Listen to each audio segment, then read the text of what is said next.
There are so many things I need to say about this. Hey everyone, I'm Abbey Sharp. Welcome to Abby's Kitchen.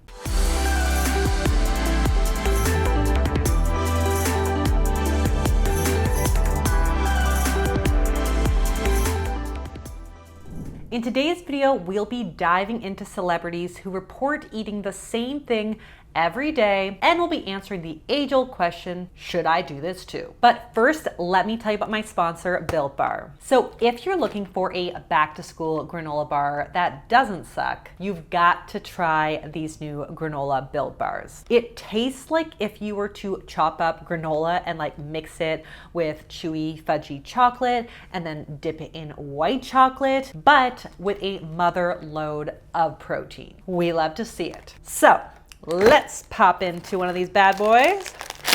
Ooh. Look at it, the white chocolate, so good.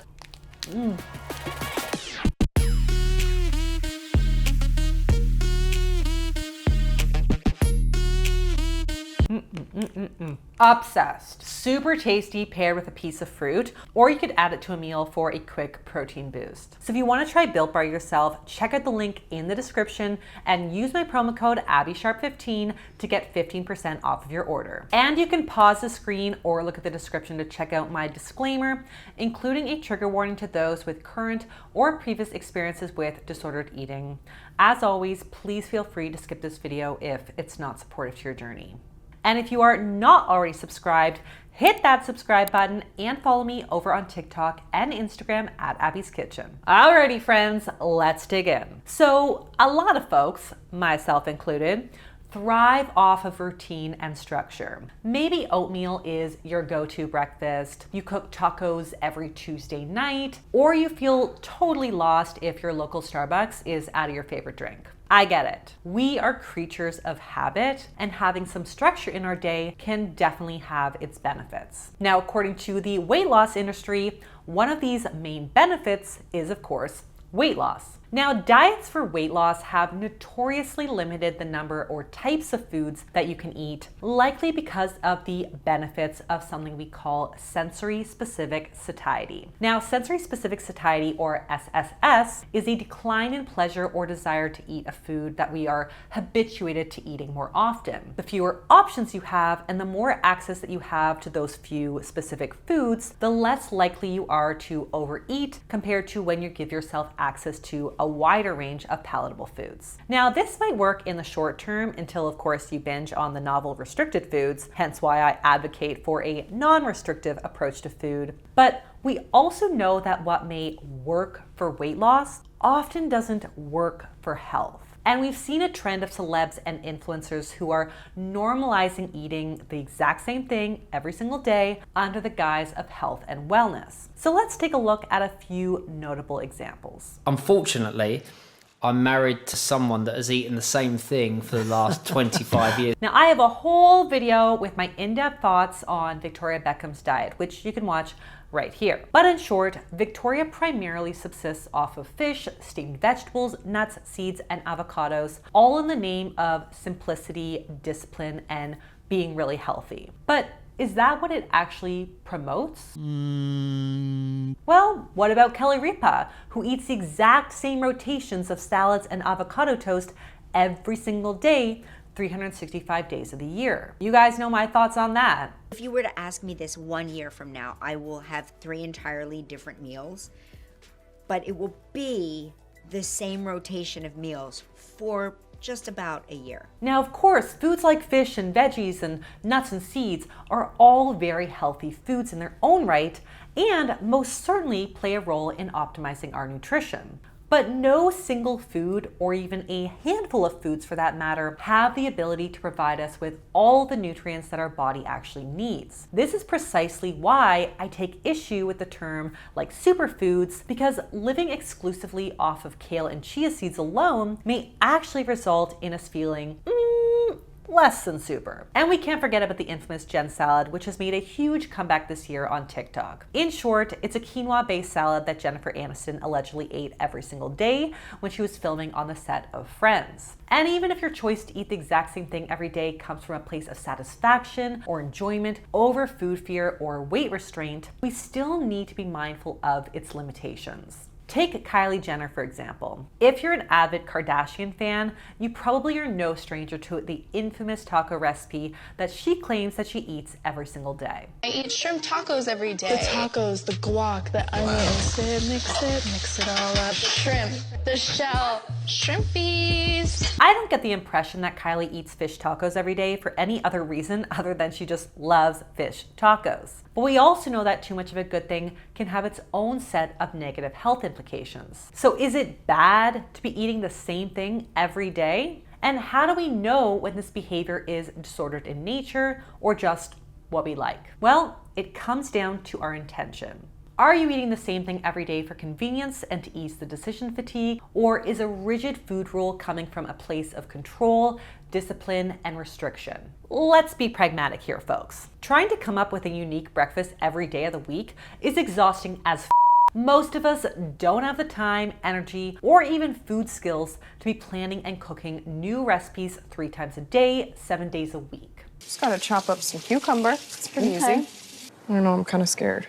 So having certain staples embedded in your week can definitely help to streamline grocery shopping and meal prepping, and can also free up extra mental space and energy to invest elsewhere. You know what to expect, you know what to buy, you know how to prepare it, and you know that you can get a meal on the table without much fuss. Other folks with specific fitness or sports goals may need to meet certain macronutrient and calorie intake goals to fuel their activity. In these cases, having go-to meals or a general meal plan might help them to fuel and recover with more ease and less mental load. We also know that structure and consistency with meals can be beneficial for folks who are neurodivergent or who have ADHD, as it helps to make functioning more manageable by allowing the brain to focus on one thing at a time without getting overstimulated or overwhelmed by choice. So when the intention is to actually free up mental space and relieve you of the burden of thinking about food all day long while still nourishing yourself, it actually can possibly help to support food freedom. On the other hand, we often see that folks who struggle with eating disorders or disordered eating will have specific safe foods or meals that they stick to every single day and rarely deviate from this. This may be because they know the exact amount of calories that they're getting in that meal, and that precise amount of calories or macros doesn't seem to cause weight gain. In folks with more orthorexic tendencies, they may perceive a particular food to be clean or specifically healthy, and may be unwilling to test the boundaries to collect body data on how a new food makes them feel, out of fear that they may trigger an adverse sensation or effect. Regardless of the unique rationale, folks who struggle with their relationship with food and experience a lot of food fear may intentionally eat the same thing every day as a way to feel safe and in control around food. Ironically, this actually tends to have the opposite effect over time, and it serves to really reinforce our fear around foods outside of our routine. So this is where we need to ask ourselves about flexibility. Can your weekends look different from your weekdays? Are some of your meals more varied than others? Are you able to enjoy takeout foods or restaurant outings without feeling limited or deprived? And are you still able to enjoy the foods that you love and are satisfying to you? It is absolutely possible to maintain some level of structure with your meals if that's what makes sense to you, while still honoring your intuition and desires. If having structure to you is equivalent to skipping your bestie's birthday dinner because it doesn't fit your meal plan, or passing on an impromptu ice cream night with your kids, then it's worth reevaluating if this routine is actually serving you or doing you harm. Maintaining structure and routine with food should never mean forfeiting your emotional satisfaction or social connection that we get from food. Food is so much more than just nutrients or fuel. We also need to leave space for emotional satisfaction so that eating doesn't feel like a chore. And this really comes down to being flexible with food. Do you let yourself have a burrito at lunch if that's what you're in the mood for, even though you always have a salad?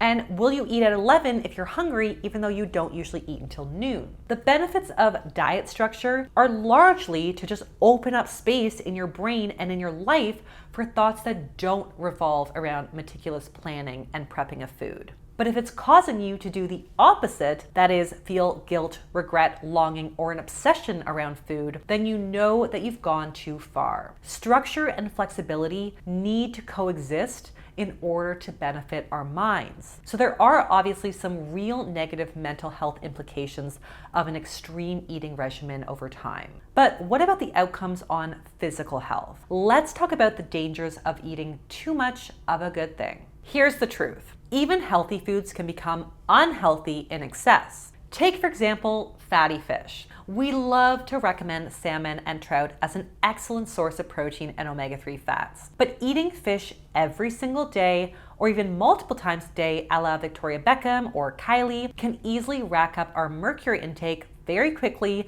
beyond what's considered safe. And even if we swing the pendulum in the other direction and consume a strict raw, ultra vegan diet of just like fruits and vegetables, it can also wreak havoc on our gut from the high amount of fiber and FODMAP foods. Even something as essential to life as water can have dangerous consequences when consumed in excess, as the kidneys can only excrete about 1 liter of water per hour, and drinking much more than that can actually be fatal. Plus, if we're narrowing down our food choices to a handful of health foods or even non-health foods like ultra-processed foods, for example, we may also run the risk of overdoing it on certain additives like emulsifiers, sweeteners, oils, preservatives, or sugar alcohols, all ingredients that are deemed safe in normal amounts, but possibly less optimal when they're in one of like 5 foods that you eat. We also have to consider what we are not eating when we're limiting ourselves to a handful of foods. Variety is the spice of life, and it's also key to good health. So there's a few major reasons why we know this to be true. It is very difficult to meet all of our nutritional needs, even in the context of a generally very healthy day. Even if we weren't to cut out any specific foods or types of food groups, it would be very difficult to meet all of your minute little micros and antioxidants in the context of a single day. So for example, we might get more lycopene in tomatoes and more beta carotene in carrots. And if we're switching things up often enough, over time, we will tick all the boxes. Think of it like having a piece of paper with like a bunch of little holes in it. When the paper you add on top Monday through Friday is cut with the exact same holes, you're never gonna fill those holes.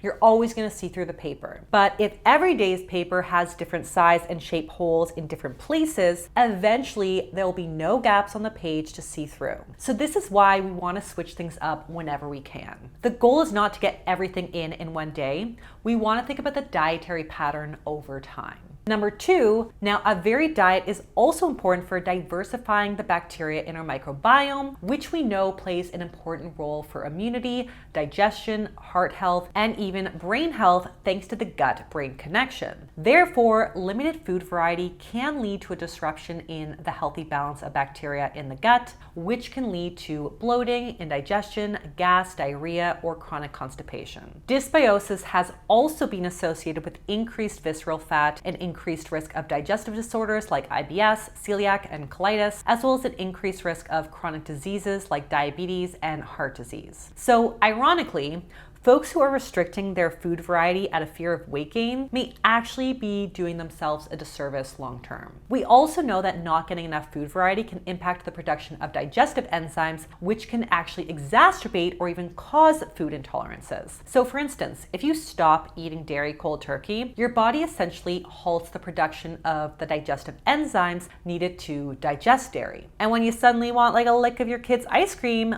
bam, you feel like it's so damn hot. Milk was a bad choice. This is often why food elimination diets that are not indicated can become a self-fulfilling prophecy over time. So now you know what to look for in your own life to determine if your eating routine is serving you. But how can we optimize our eating for our mental and physical health? Here's my tip. Take your structure, throw in some simple variations, and add intuition and flexibility. Let's take some examples. Maybe you enjoy oatmeal for breakfast because it's easy, convenient, inexpensive, and keeps you full and regular. Great. An intuitive, balanced approach to routine might mean switching up what toppings you add, or even changing the portion size depending on how hungry you feel that day. On the weekend, when you maybe have a little bit more time to spare, maybe you're open to an impromptu brunch date or whipping up some eggs or pancakes at home. If lunch is always a salad so you can get in those daily veg, think about the little ways that you can switch up the components. Rather than sticking to the same Cobb salad every day in and out, you could swap the protein to chicken, chickpeas, or fish, and throw in different veggies, nuts, seeds, or dressing based on what suits your cravings. Then you just need to throw in some flexibility for a lunch meeting with colleagues out, and you've got a much more intuitive approach to meal planning and prep. For dinner, we could think about the plate method structure that allows us to have a standard visual that really helps us to switch up the components depending on what's available and what we're interested in that day. We know we want to have a protein on the plate, so that could be chicken, fish, tofu, beans. We want a carb, so like rice, potatoes, pasta, and whatever veggies we've got on hand. So this could end up looking like a simple stir fry or like a pasta dish with endless possibilities and permutations. And of course, we still want the flexibility to have like a pizza night or a big bowl of pasta without a vegetable in sight. In conclusion, can you eat mostly the same thing every day without sacrificing your overall health and nutrition? Well, by maintaining some loose structure and some flexibility with food while continuing to prioritize food variety, then I would say yes, you absolutely can. But it really comes down to striking that balance between structure and flexibility without sacrificing overall nutrition and emotional satisfaction from food, and trying to make those small sustainable changes to diversify meals whenever you can. So on that note, that's all that I have for you guys today. If you like this video, be sure to give it the thumbs up, leave me a comment below on who or what you'd like to see me talk about next, subscribe to the channel, and I will see you next time at Abby's Kitchen. Bye!